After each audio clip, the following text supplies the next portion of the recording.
The G20 meeting has come at a critical moment for the global political economy. At their first in-person meeting in 2 years, leaders of the G20 did not shy away from re-engaging with the biggest issues facing the global community today, including the COVID-19 pandemic, climate change, a major tax agreement, and steps to address concerns regarding global economic growth and stability.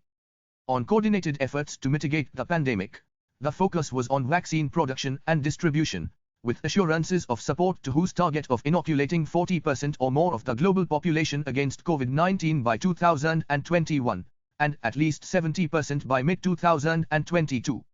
The implicit assumption in this commitment by G20 leaders is that initiatives to boost the supply of vaccines in developing countries will succeed, and cooperation will help the world overcome supply and financing constraints.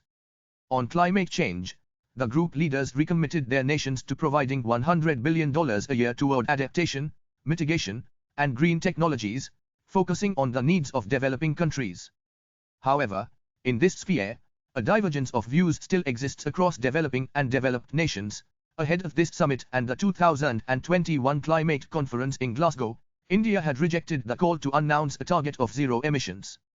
Prime Minister Narendra Modi appears to have scored a victory in this regard as the post-summit communique commits the G20 to limiting global warming to 1.5 degrees C and identified sustainable and responsible consumption and production as critical enablers.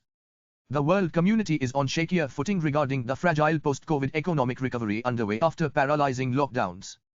Unsurprisingly, given the rising inflation, spiking energy prices, and alarming supply chain bottlenecks, G20 leaders were quick to affirm that national stimulus policies would not be removed prematurely.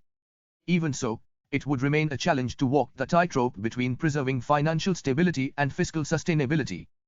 Perhaps in a bid to avoid potentially debilitating wobbles in global finance, the G20 leadership agreed to slap multinationals with a minimum 15% tax to create a more stable and fairer international tax system.